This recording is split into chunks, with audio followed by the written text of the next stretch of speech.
so this is video diary number 1 for the first month of quarantine. So I guess I've been thinking about what I'm going to put in this all night, and it's just, I think I'm going to start with just our response in general to this whole virus and how that has made me feel. From a government end, I think there's a lot of great things they did. I wouldn't necessarily say that it was particularly equal in its application. The governor told healthcare workers that they got a free subscription to care.com to exchange services taking care of the elderly, who then in return would take care of their kids, and that was the solution. I mean, way to alienate a whole group of people who you depend on a whole fucking lot. I mean, that's just kind of absurd to me. And there's been a real missed opportunity to have a serious conversation about this paranoia regarding ventilators. Frankly, if we're all being honest, ventilators are like the last ditch approach to dealing with anything that is like ours. We don't want to have to move to a ventilator. Generally speaking, if we've had to use a ventilator, it's because somebody presented with a septic infection and we didn't know that it was going on, and so we weren't able to intervene, and so now we have no choice but to ventilate them. And even when we know what's happening, we know that it's an infection, we know how to treat it, we know, the whole 9 yards, even then, 40% of the time, people who get put on them die. 40%. That's die. That's not talking to people who we save who are in a vegetative state following, or in varying degrees of permanent disability. Ventilators are not a solution ever to a virus, to long-term quality of life. I mean, we've used them, they're a tool, but let's have a real conversation with one another. I mean, we could share ventilators, we can move them where we need them to be at any given time. They're certainly important tools to have when you're in an acute situation, but I mean, talking about them people are talking about them in terms like the federal government should have a stockpile of enough ventilators if a virus like MERS comes, kills 40% of people who get it. 40%. So that's, if the entire American public got infected with a virus that virulent and that deadly, 40% of you, right off the top, dead. You know how many ventilators we would need? God. And then on some of the people in the middle, so you're talking, that's the 40% who die. That's the lucky 40%, if you're really being honest. Then there's a percentage in the middle who didn't die necessarily, but they didn't do great either. And again, you're varying degrees of disability. Could be they're dragging their leg, could be they are in a complete vegetative state. And they make up, say 10% of the population. So there's 10% of the population left who's permanently disabled, and then 50% who lived, but 40% is dead. And probably half of them went on a ventilator, if not more, and still died.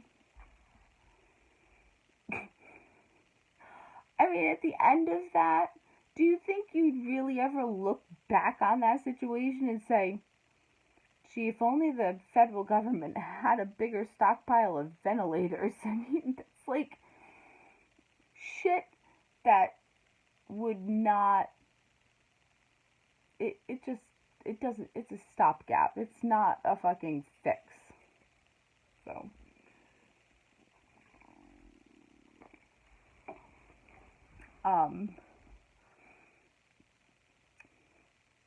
the virus itself,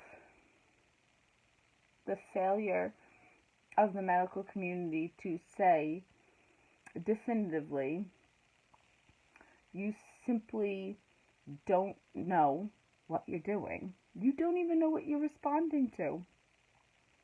It was refreshing to see the doctor from New York openly say, it looks like they all have altitude sickness, but I don't know, because none of their presenting symptoms make any sense. And he's right, they don't. Nobody walks into a fucking doctor's office with an SpO2 of 70%. So that is the amount of oxygen that is being tested in your blood with one of those little finger things. Nobody has one of 70% and is still sitting there playing Candy Crush on their goddamn phone. It doesn't happen. It doesn't happen. Mm-mm.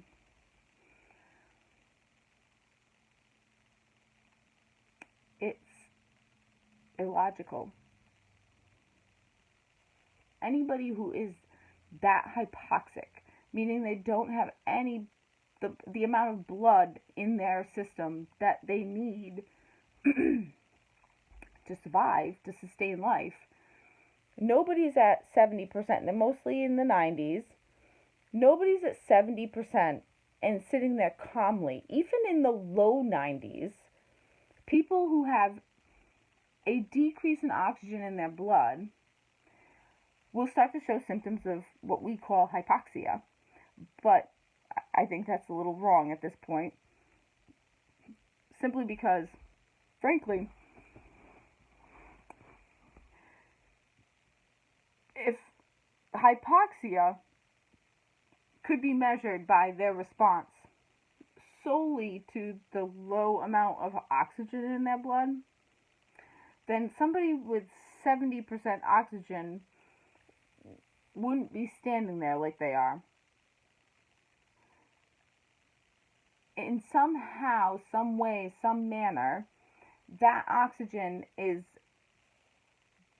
in normal, non-virus type people, that oxygen is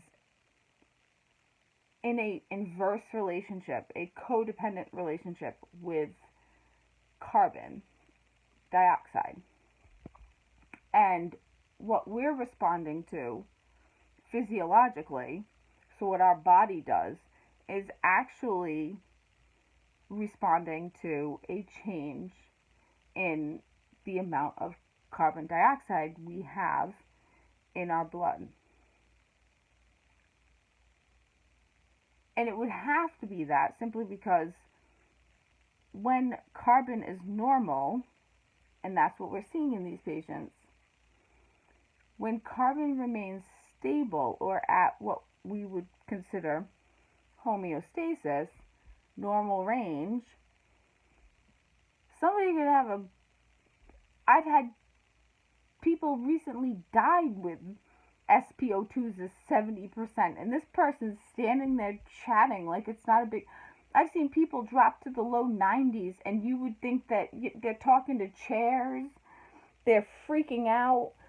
You know what I mean? It's not normal. People don't do that. And then there's no heart issues either. So somehow it's masked what it's doing from the cardiovascular system, because that's just carrying on like shit's good as hell. It defies logic. It really does, because in order for the carbon dioxide in your blood to remain stable like that,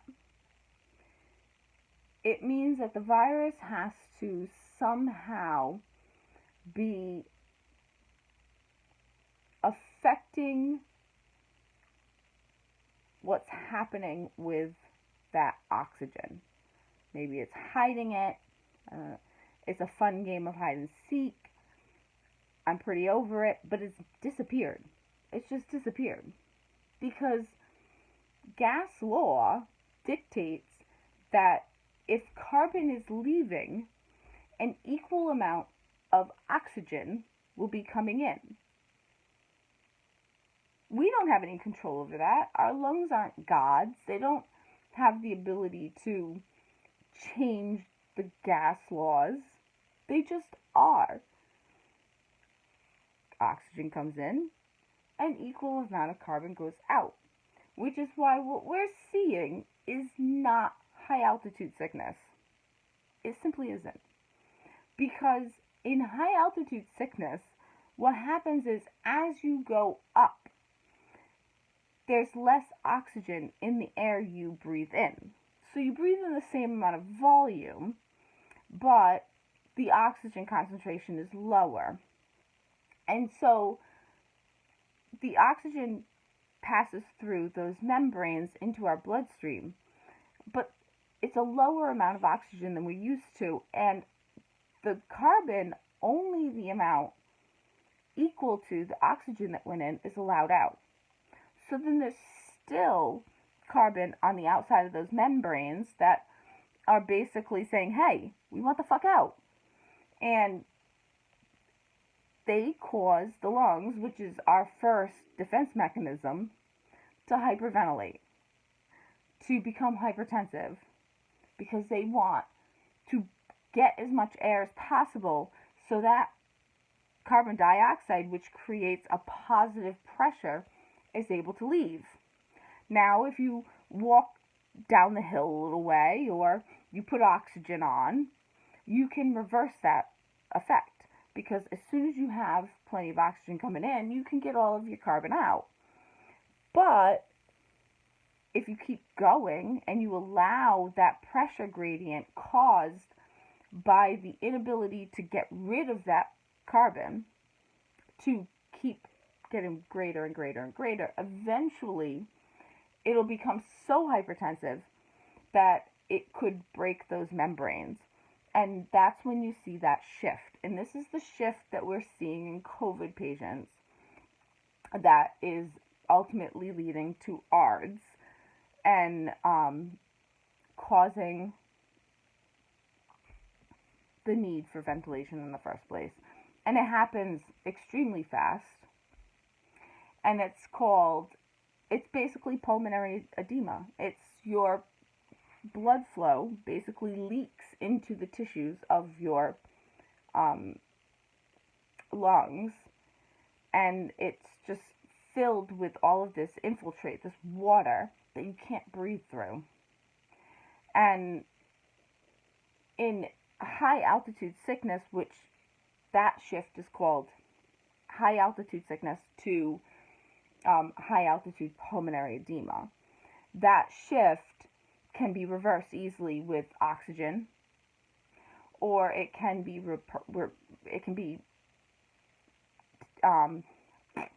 you go downhill, you descend, and once you descend, you basically reverse the effects of it. You just need oxygen-rich air, and that's essentially what it is. And that can be reversed because that hypertension is in the lung, and the lung can respond to that. And so that's why this is not high altitude oxygen sickness. There's just no way, because that's not happening. And there's no way to reverse it, as far as we say. High altitude pulmonary edema, if left untreated, can go into ARDS. And oddly enough, When it did, they initially thought it was a form of pneumonia, but it isn't. It's a completely different process, which is what we're looking at here. It more mimics it, and I agree with that doctor, and I like that he just kind of said, I don't know. Never seen anything like it before. These patients are coming in looking like this and this and this. That matters. That at the end of the day, you know what I mean? You can intubate as many people as you want. The likelihood that you're going to save them based on the track record, I've seen the protocols. They're starting them on a PEEP of 20. I mean, you're just going to destroy the lungs. You may as well just tell them before they go in. You might be on this for the rest of your life. Enjoy. The damage it's going to do. And then the drugs, steroids don't respond to it? Yeah, not ARDS. There's no such thing as a form of ARDS that isn't responding to steroids. And if it's not responding to steroids, what the fuck else is it not responding to? Because, frankly, I can't figure out how the hell this virus has managed to disappear a whole bunch of fucking oxygen. They're the Walking Dead. And don't even attempt to try any of the treatments for high altitude sickness. Bad idea. These people have a freaking pulse ox of 70. Their heart rate's normal. Leave it the fuck alone. Don't give it an antihypertensive, because there's nothing more fun than somebody who has a SpO2 of 70 that dead people have, and a pulse and a blood pressure of 60/30. Fun. Yeah, that's a patient that's gonna do well. What else is in that plethora of things? Lasix, or some kind of diuretic. Yes. That's fun. Don't do that. Don't do that. That's a bad idea. Stay away from them. That person is walking around with hypoxic, like nothing we've ever seen before, smiling. How it's even fucking possible challenges everything we even understand about hypoxia and how it works and what we're looking for and blah blah blah blah. The fact that that's even happening is, I don't even know how to respond to it. But there's one organ in the body. The vast majority of the body is most sensitive to the increased pressure that's created by excess carbon dioxide. But the kidneys is not one of them. The kidneys absolutely love oxygen. They need massive amounts of oxygen to do what they do. If they are deprived of oxygen, they die. And one of the things that they do, and this is very important, is when they recognize that negative pressure gradient that's caused by hypoxia, they try to activate the RAAS system. They release renin, basically trying to communicate with the cardiovascular system, like, something's not good, something's bad, you gotta do something. But here's the thing, one of the very important elements to that is an ACE enzyme that is coming from the lung.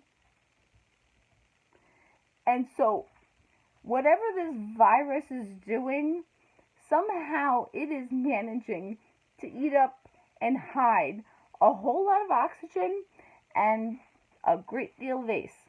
So that kidney's probably been telling the system for a long time, hey, you gotta do something, you gotta do something. They hadn't have been. They're at 70%, and the kidneys are just not going to function at that amount. By the time they got to like 85, the kidneys probably went into some kind of auxiliary mode, basically purposely destroying any tissue that isn't part of their integral goal or purpose. It's like a self-sustaining process that kind of triggers, basically, let's get rid of anything we don't need. Get rid of, like a sinking boat. We want to keep this.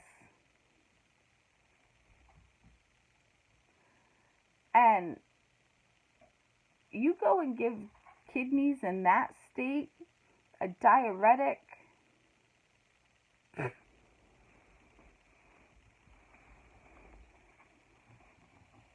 bet you're gonna give it some Vanco too. That's a good idea. Must be an infection I can't find. I mean, you're just throwing shit at it and not knowing what the hell you're doing. And you don't even know that any of it's helping. You have no idea. You're just shooting in the dark. That's fucking scary. And you don't know that your treatments aren't. You put a breathing tube in that person because you think they have an infection, and the microemboli are a result of that infection. Well, what if it's just the kidney cells dying off? And when they collect in the micro,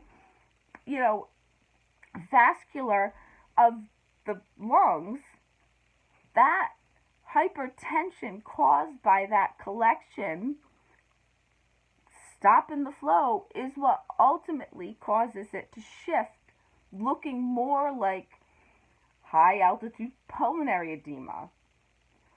So they fail within 2 hours, and you put a tube in their throat, and then you decide to throw everything you got at it. Antihypertensives, systemic antibiotics, diuretics. You're killing it more. You're killing them more.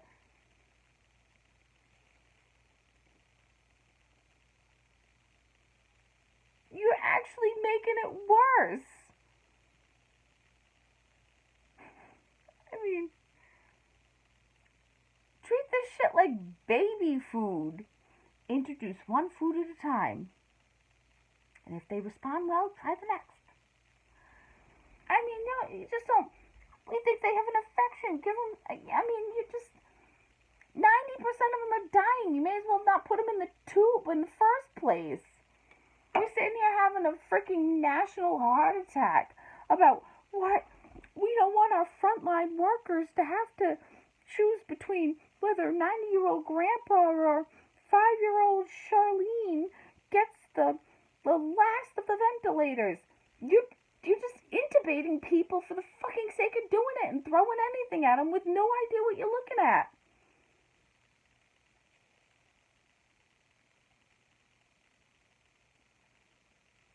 Did you tell them that?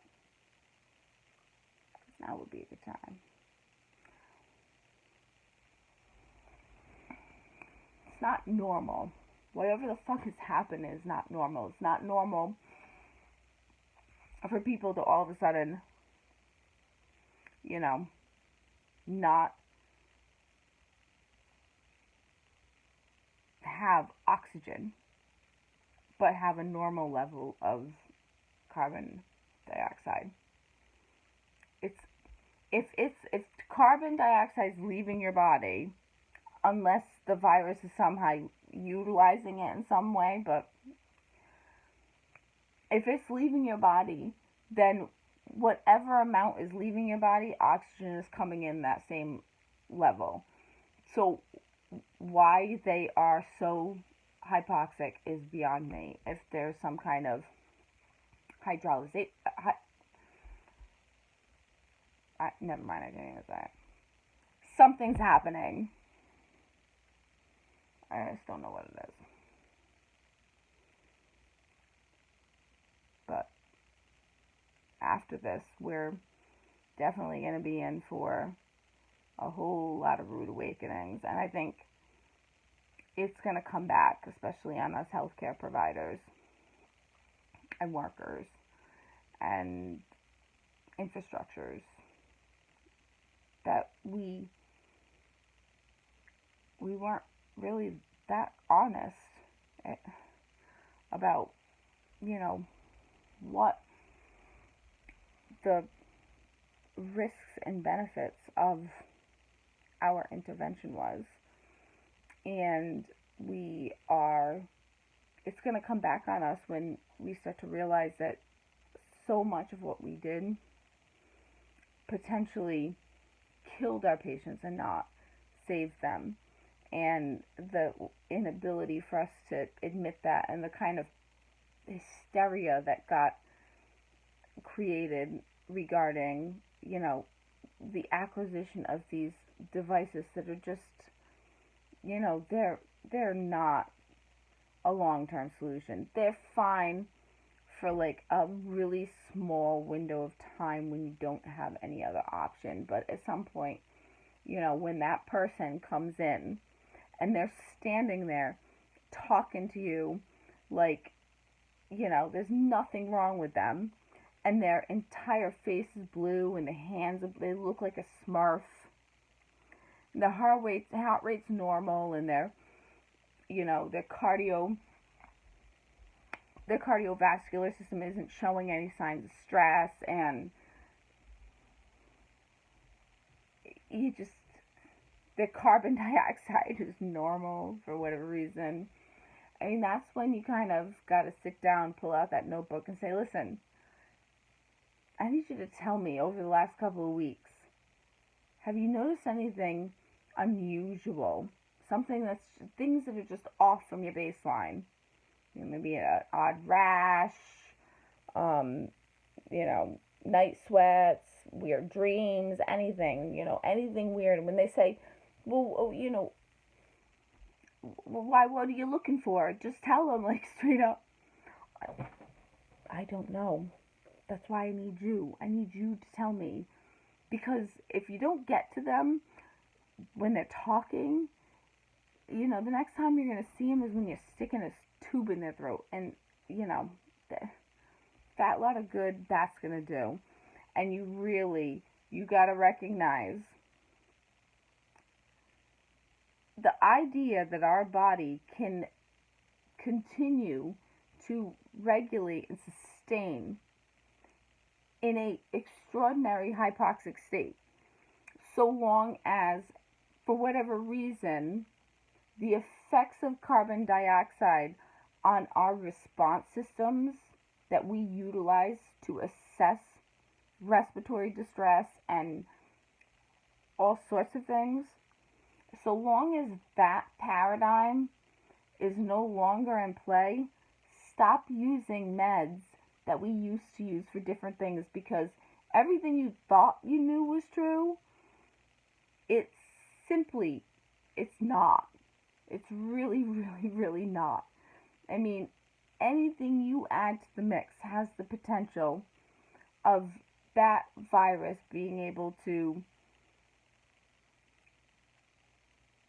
make it worse. A lot of the drugs we use, a lot of the interventions we use are designed to function in a regulatory system that depends on a balance between that oxygen and that carbon and the gas laws that govern it. And for whatever reason, that isn't in play. So be careful with what you do, and start being honest with your patients. And maybe just sit down and talk to them while they still can talk, because they might tell you a whole lot that we really, really, really, really, really, really need to figure out now, so that we don't have to use a fucking ventilator, for the love of God. Because a stockpile of ventilators is not going to change a goddamn thing. It won't.